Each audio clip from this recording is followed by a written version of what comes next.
오늘 말씀 주신 말씀 창세기 3장 11절에서 13절 말씀입니다. 창세기 3장 11절에서 13절 말씀입니다. 한 목소리로 함께 11절부터 13절까지 함께 읽겠습니다. 시작. 이르시되 누가 너의 버섯음을 내게 알렸느냐? 내가 내게 먹지 말라 명한 그 나무 열매를 내가 먹었느냐? 아담이 이르되 하나님이 주셔서 나와 함께 있게 하신 여자 그가 그 나무 열매를 내게 주므로 내가 먹었나이다. 여호와 하나님이 여자에게 이르시되 내가 어찌하여 이렇게 하였느냐? 여자가 이르되 뱀이 나를 깨므로 내가 먹었나이다. 아멘. 악을 버리며 선을 택한 사람의 삶, 그 중에 자기 합리화 버리기라는 제목으로 은혜를 나누겠습니다. 지난주 창세기 선악과의 사건을 통해서 우리가 깨달은 사실은 뭐냐면 하나님은 선악을 알게 하기를 원하지 않으셨다는 것입니다. 또 결과적으로 아담과 하와, 즉 인류는 하나님과 같이 선악을 알게 되었다는 것입니다. 하나님과 같이 되었다. 그것은 하나님 없이도 살 수 있는 존재라는 착각을 하며 살게 되었다는 것입니다. 하나님을 떠난다는 생각을 아예 하지 못하던 사람들이 하나님 없이도 살 수 있다라는 생각했다는 그것 자체가 악을 정의합니다. 그러니까 에덴 동산 이후로 사람들은 자기의 소견에 따라 결정하고 자기의 소견에 따라 행동하게 됩니다. 결국엔 자기 중심적으로 살아가게 되고 내가 이 세상을 좌우하고 내 마음대로 할 수 있다라는 악한 삶을 살게 됩니다. 우리가 잘 아는 데카르트의 존재론, 나는 생각한다, 고로 나는 존재한다. 이게 어떻게 보면 철학적으로 되게 훌륭한 말 같고 되게 고상한 말 같지만 어찌 보면 악을 대표하는 말입니다. 이 고백, 나는 생각하기 때문에 나는 존재한다, 이 고백이 악이라면 선한 고백은 나는 하나님이 창조하셨기 때문에 하나님 덕분에 하나님 안에 산다라고 우리는 고백을 해야 됩니다. 우리가 하나님 없이는 살 수 없고 하나님 때문에 살게 되는 존재임에도 불구하고 나는 생각한다, 나는 고로 존재한다, 이렇게 마음을 품은 것, 그것이 바로 원죄입니다. 원죄라는 것은 오리지널 신이라고 하는데 나는 나 스스로 존재한다, 하나님 없이 살 수 있다라고 하는 것이 원죄입니다. 그러니까 아담 이후로 이제 모든 인류는 아담이 선악을 앓은 그 상태대로 태어나는데 하나님을 떠난 상태, 그 악을 가지고 있는 상태로 태어나게 됩니다. 그러니까 오늘 갓 태어난 아이, 축복 가운데 태어나지만 그 아이는 악을 가지고 태어납니다. 하나님을 떠나 있는 존재로 태어나기 때문에 그 아이는 악을 가지고 태어난다고 우리는 이렇게 이야기합니다. 그래서 성경은 우리가 그 아이같이 그렇게 해맑고 아무 죄 없고 행위로 지은 죄 아무 없는 그 아이가 죄인으로 태어났다고 얘기하고 그 죄인으로 태어난 그 아이가 살면서 언젠가는 악을 버리고 선을 택해야 한다라고 성경은 증거하고 있습니다. 이사야서 7장 14절 15절 함께 한번 읽어보겠습니다. 시작. 그러므로 주께서 친히 징조를 너희에게 주실 것이라. 보라, 처녀가 잉태하여 아들을 낳을 것이요 그의 이름을 임마누엘이라 하리라. 그가 악을 버리며 선을 택할 줄 알 때가 되면 엉긴 적과 꿀을 먹을 것이라. 우리가 크리스마스 때마다 듣는 이 구절이죠. 천사가 요셉에게 나타나서 그 마리아가 잉태할 거다라고 고지를 하는 장면인데, 보라, 처녀가 잉태하여 아들을 낳을 것이 그의 이름을 임마누엘이라 하라. 근데 우리는 여기까지 잘 아는데 15절에 그가 악을 버리며 선을 택할 줄 알 때가 된다라고 이야기합니다. 이 구절은 분명히 예수님에 대한 예언이지만 이 구절을 예수님 이후에 태어난 사람들 모두에게도 적용을 할 수가 있습니다.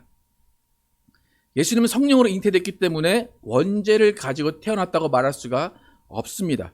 하지만 분명한 것은 인간으로 오셨기 때문에 하나님과 단절된 상태로 태어났다는 겁니다. 즉 악을 아는 상태로 태어났다는 겁니다. 그러니까 한 아이가 태어날 건데 그 아이를 임마누엘이라 하라. 그런데 그 아이는 악을 버린다는 것입니다. 악을 버린다는 건 뭡니까? 이미 악을 가지고 있다는 겁니다. 그러니까 예수님은 원죄가 없으신 분임에도 불구하고 이 땅에 오실 때는 하나님을 떠난 존재로 오셨다는 것입니다. 예수님은 이 땅에 오셔서 하실 일이 뭐냐면 악을 버리고 선을 택하는 것을 보여주시는 겁니다.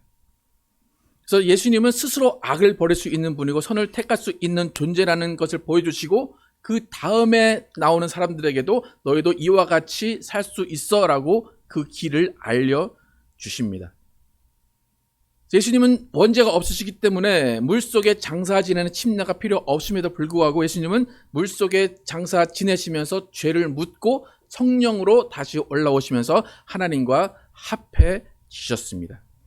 그러니까 악을 버리시고 선을 택하시는 모습을 침례로 보여주셨습니다. 그 이후로 우리는 예수님과 함께 연합하여서 예수와 함께 죽고 예수와 함께 살아나면서 선을 행할 수 있는, 하나님과 함께 살 수 있는 존재가 됩니다. 그러니까 악을 버리고 선을 선택하신 예수님, 그 예수님이 임마누엘로 오셨다. 예수님이 임마누엘로 오셨기 때문에 우리는 예수 안에서 하나님을 만날 수가 있는 겁니다. 그러니까 악이라는 것은 하나님을 떠난다 라는 것인데, 선은 하나님을 가까이 한다, 하나님을 찾는다, 하나님과 함께 있다. 그러니까 결국 예수님은 임마누엘, 그 선을 이루시기 위해서 이 땅에 오신 것입니다. 여러분, 악과 선에 대해서 제가 계속 말씀드리는데 이제 잘 이해가 가십니까? 악은 하나님을 떠난 것이다. 선은 하나님을 가까이 하고 하나님과 함께 하는 것이다. 그래서 임마누엘로 오신 예수님께서는 우리가 선을 행하는, 하나님과 함께하는 인생을 살도록 길을 열어주신 겁니다. 이것을 신약에서는 어떻게 이야기하는지 요한복음 3장 17절에서 21절 함께 한번 읽어보겠습니다. 17절에서 시작. 하나님이 그 아들을 세상에 보내신 것은 세상을 심판하려 하심이 아니요 그로 말미암아 세상이 구원을 받게 하려 하심이라. 그를 믿는 자는 심판을 받지 아니하는 것이요 믿지 아니하는 자는 하나님의 독생자의 이름을 믿지 아니하므로 벌써 심판을 받은 것이니라. 그 정죄는 이것이니 곧 빛이 세상에 왔으되 사람들이 자기 행위가 악함으로 빛보다 어둠을 더 사랑한 것이니라. 악을 행하는 자마다 빛을 미워하여 빛으로 오지 아니하나니 이는 그 행위가 드러날까 함이요 진리를 따르는 자는 빛으로 오나니 이는 그 행위가 하나님 안에서 행한 것임을 나타내려 함이라 하시니라.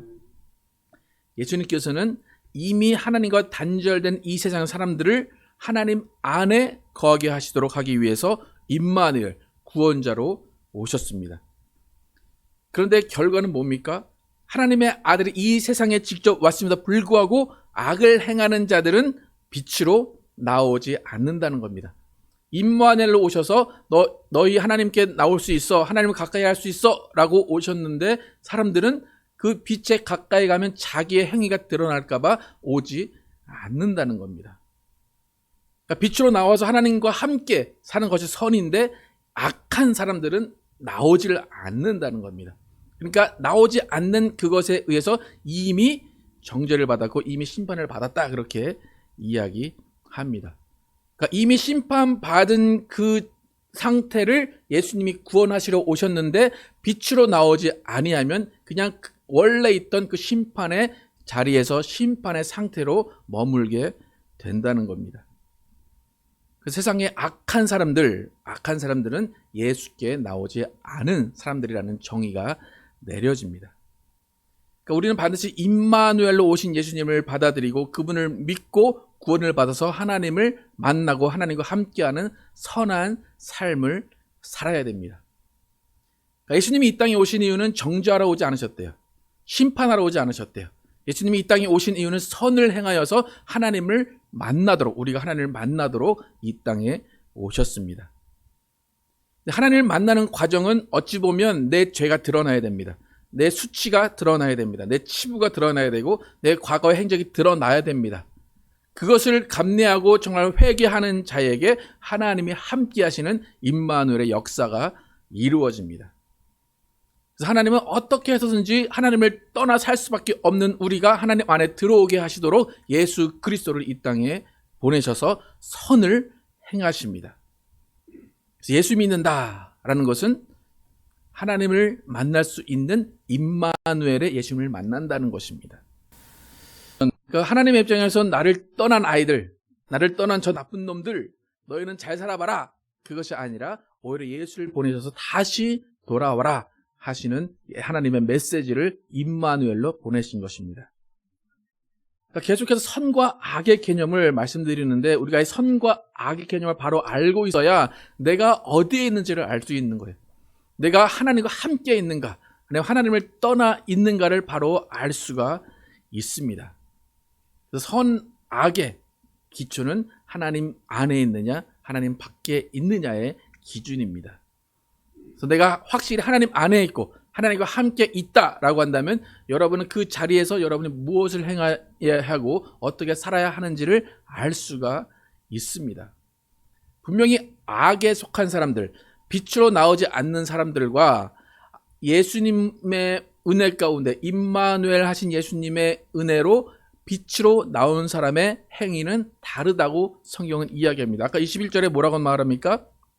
진리를 따르는 자는 빛으로 오나니 이는 그 행위가 하나님 안에서 행한 것임을 나타내려 함이라 하시니라. 악한 사람들은 그 악함이 드러날까 봐 그게 무서워서 안 오지만 진리를 따르는 사람들, 빛으로 오는 그 사람들은 자신의 행위, 선한 행위가 드러나면 좋겠다라고 해서 계속해서 하나님 안에서 행한다는 것입니다. 그러니까 선한 사람의 행동은 오직 하나님 안에서 행하는 것입니다. 로마서 2장 9절과 10절을 함께 한번 읽어보겠습니다. 시작. 악을 행하는 각 사람의 영에는 환난과 곤고가 있으리니 먼저는 유대인에게요 그리고 헬라인에게며 선을 행하는 각 사람에게는 영광과 존귀와 평강이 있으리니 먼저는 유대인에게요 그리고 헬라인에게라. 그러니까 선과 악이 무엇인지 여러분 정의를 확실히 아실 수 있겠죠. 바울도 계속 얘기하고 예신도 계속 얘기하고 모든 성경에서 계속 선과 악이 무엇인지에서 이야기를 합니다. 그러니까 선과 악이 무엇인지를 알아야 우리가 어떻게 행해야 되는지, 빛 가운데 살아가는 것이 어떤 것인지를 우리가 확실히 구별할 수가 있습니다. 지난주는 선을 행함의 출발, 선을 행함의 기초가 예배라고 했습니다. 하나님을 뵙는 것, 하나님을 먼저 뵙고 그 안에서 말씀대로 살아갈 용기를 얻고 그 안에서 삶의 기준을 얻은 사람들이 이제 세상 밖으로 나가서 선을 행해야 됩니다. 그러니까 예배를 통해서 선이 무엇인지를 발견하고 선을 행하려는 마음을 가진 사람들, 이제 실제로 세상에 나가서 예배자로 살아가야 됩니다. 절대로 난 예배 드렸어, 나는 하나님 얼굴 뵀어, 그러니까 난 선함을 회복했어, 이게 끝이야 라고 말하면 안 됩니다. 오늘 예배 드렸습니다. 그리고 내일은 세상에 가서 여러분의 선함을 이 세상에 보여줘야 됩니다. 나는 하나님을 만나고 온 사람이야, 나 하나님께서 주신 말씀을 받은 사람이야, 나 하나님과 함께 있는 사람이야를 보여줘야 됩니다. 그 보여주는데 가장 첫 번째 행함의 덕목이 뭐냐면 자기 합리화를 버려야 한다는 겁니다. 아담과 하와가 선악과를 먹고 나서 첫 번째 한 행동은 하나님을 두려워서 숨은 겁니다. 하나님을 떠나는 행동을 첫 번째로 했습니다. 두 번째로 한 행동이 오늘 우리가 읽은 본문인데 어떤 행동을 했습니까? 남 탓을 하기 시작합니다. 자기 합리화, 나는 어쩔 수밖에 없었습니다 라고 자기 합리화를 하는 것이 악을 알고 난 후 두 번째로 한 행동입니다. 오늘 본문 다시 한번 읽어보겠습니다. 11절부터 13절까지 시작. 이르시되 누가 너의 버섯음을 내게 알렸느냐? 내가 내게 먹지 말라 명한 그 나무 열매를 내가 먹었느냐? 아담이 이르되 하나님이 주셔서 나와 함께 있게 하신 여자 그가 그 나무 열매를 내게 주므로 내가 먹었나이다. 여호와 하나님이 여자에게 이르시되 내가 어찌하여 이렇게 하였느냐? 여자가 이르되 뱀이 나를 깨므로 내가 먹었나이다. 이게 두 번째, 그러니까 어떻게 보면 하나님을 처음 만나서 하나님과 대화한 내용입니다. 그러니까 악을 알게 된 아담과 하와가 첫 번째로 한 행동, 남 탓을 하고 자기 합리화를 합니다. 근데 아담을 잘 보시면, 아담의 대답을 잘 보시면 하나님과 더 친해서 그런지 모르겠는데 하나님 탓을 합니다. 하나님이 주신 그 여자. 하나님 왜 나 혼자 있게 하시면 되는데 왜 이 여자를 만드신 하나님이 문제 아닙니까? 아담 참 담대하지 않습니까? 하나님이 주셨잖아요. 그래요. 그러니까 하나님이 이제 여자한테 물어봅니다. 넌 왜 그랬냐 하니까 뱀이 그랬지 않습니까? 그러니까 따라가다 보면 결국 누구 잘못입니까? 하나님 잘못입니다. 하나님이 그렇게 했잖아요. 하나님 왜 창조를 해가지고, 하나님 왜 나를 만드셔가지고 그렇습니까? 라는 것이 이들의 반응입니다. 그러니까 악을 알고 나니까 하나님이 그런 존재로 바뀐 겁니다. 내게 풍성한 것을 베풀어 주시고 모든 것을 나눠 주시려고 하신 하나님인데 오히려 하나님 왜 그렇게 하셨습니까? 라고 하나님께 손가락질을 하는 그런 존재가 되어 버린 것입니다. 선악과를 알고 선악과를 먹고 알고 난 후에 천지를 창조하신 하나님을 탓하는 인간으로 변했습니다. 이 아담과 하와의 모습, 이제 수많은 시간이 지나서 우리가 이제 태어났습니다. 그럼 이 약함의 본성이 우리에게는 없습니까? 우리에게 있습니까? 어떻습니까? 교회에 이제 수많은 아이들이 이제 와서 보게 되면, 또 이제 각 가정의 아이들을 보게 되고 또 TV에 있는 아이들을 보게 되면 엄마가 이제 못 본 사이에 아들이 뭘 이렇게 어지르고 뭘 떨어뜨리고 그럽니다. 그러면 엄마가 막 와서 누가 그랬어? 라고 하면 대부분의 아이들은 어떻게 얘기를 합니까? 저도 여러 아이들을 봤는데 한 90% 아이들은 모른 척 합니다. 내가 그런 거 아니에요. 그리고 만약에 동생이라든지 강아지가 있으면 괜히 이렇게 손짓하고 괜히 쳐다봅니다.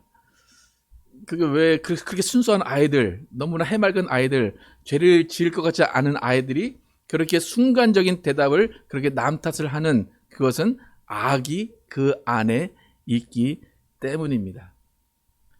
우리도 뻔한 잘못을 내가 했음에도 불구하고 어떻게 해서든지 나를 합리화시키려는 그런 마음을 갖게 됩니다. 이제 어제 와이프랑 통화를 하는데 이제 주보가 이제 토요일 날 올라오니까 설교 제목을 봤나 봐요. 그러면서 설교 제목이 왜 이렇게 기냐고, 그러면서 자기 합리화하고 목사님 잘하는 거 아니냐고 그 전공 아니냐고 그러더라고요. 그러니까 저도 분명히 제가 한 잘못인데 순간적으로 이걸 어떻게 하면 와이프의 잘못을 돌릴까라는 그런 제 전공이라고 와이프가 얘기를 하더라고요. 예. 그러니까 여러분, 뭐 저도 그렇지만 여러분도 그런 상황을 많이 겪을 겁니다. 그게 악을 아는 존재이기 때문입니다. 아무리 우리가 교회 안에 있다고 하고 예수를 믿는다고 할지라도, 예배를 드렸다고 할지라도 우리 안에 있는 그 자기 합리화의 악을 다스리지 못한다면 우리는 예배도 아무런 의미가 없고 오히려 하나님을 탓하는 그런 사람이 될 수밖에 없습니다. 예수님은 죄 없으신 분이 이 땅에 오셨습니다. 하지만 우리를 탓하지 않으십니다. 아무 말 없이 십자가에 달려 돌아가십니다. 여러분, 혹시 예수님이 여러분에게 나타나가지고 야, 너 때문에 내가 죽었어, 너만 아니었으면 내가 잘 살 수 있었는데 너 때문에 죽었어, 그러는 음성을 들어보신 적 있으십니까? 예수님은 그냥 아무 말 없이 양을 보호하시고 예수님이 다 짊어지고 가셨습니다. 우리가 예배를 거룩하게 드리고 하나님을 만났음에도 불구하고 사람에게 가서 네 탓이야, 너 때문에 그랬어, 너만 없었으면, 너만 태어나지 않았으면, 아니면 나를 태어나게 하지 않았으면 라고 한다면 그것은 여전히 악을 버리지 못한 사람으로 살아가는 겁니다. 여러분, 악은 버리라 이야기합니다. 또 죄는 다스리라 이야기합니다. 우리는 악을 다스리고 죄를 버릴 수 있는 존재입니다. 그렇기 때문에 영적 존재입니다. 여러분, 악을 다스려야 됩니다. 죄를 버리고 모든 것들을 선을 택하는 삶을 살아가야 됩니다. 요한복음 10장 27절에 내 양은 내 음성을 들으며 나는 그들을 알며 그들은 나를 따르느니라 했습니다. 예수님의 양이라는 것은 선한 목자가 구원한 양입니다. 예수님의 양이라는 것은 임마누엘로 선을 행하고 선이 무엇인지를 행할 수 있는 존재가 된 사람들입니다. 그 사람들은 누굴 따른다고 말합니까? 예수를 따른다 라고 말씀하십니다. 우리 탓하지 않으시는 예수님, 여러분 예수님 탓할 수 있습니까? 예수님 나 세상에 살게 놔두시지 왜 교회를 불러가지고 괜히 건축헌금 내게 하고 괜히 이거 시키고 괜히 봉사하게 하고 왜 그러십니까? 예수님은 나를 좀 가만히 놔두시지 왜 예수님 나를 귀찮게 하십니까? 예수님 탓하시고 계십니까? 여러분 누군가를 만나서 뭐 부부라면 부부를 만나서 내가 왜 이 사람을 만나 이 고생을 하나 그렇게 조금이나 생각하신다면 그것은 여러분 안에 뭐가 있다는 겁니까? 악이 있다는 겁니다. 그것을 어떻게 해야 됩니까? 버리고 다스려야 됩니다. 그게 당연한 겁니다. 여러분의 악이 있기 때문에 그럴 수밖에 없어요. 예? 쳐다보면 괜히 기분이 나쁘고 집 나가고 싶고 그런데 그거를 어떻게 해야 된다고 합니까? 다스리고 버려야 됩니다. 그래야 선을 행하는 존재로 살아가는 겁니다. 삶에서 악을 버리는 출발점, 우리가 아담과 하와를 볼 때 자기 합리화를 버리는 겁니다. 남 탓을 하는 것을 버리는 것이 선을 시작하는 출발점입니다. 예배 잘 드렸다면 밖에 나가서 이제부터 자기 합리화를 버리시기 바랍니다. 남 탓 아닌 내 탓을 하시기 바랍니다. 남의 입장에서 나를 바라보시고 남을 배려하고 남을 사랑하는 그 삶이 선한 삶임을 여러분 기억하시기 바랍니다. 그래서 정말로 우리의 인생은 누구 때문에 그것이 아니라 나 때문에 라고 하는 인생을 사시고 서로를 감싸주고 이해하며 보호하고 서로를 사랑하는 여러분과 제가 되기를 예수의 이름으로 축복합니다.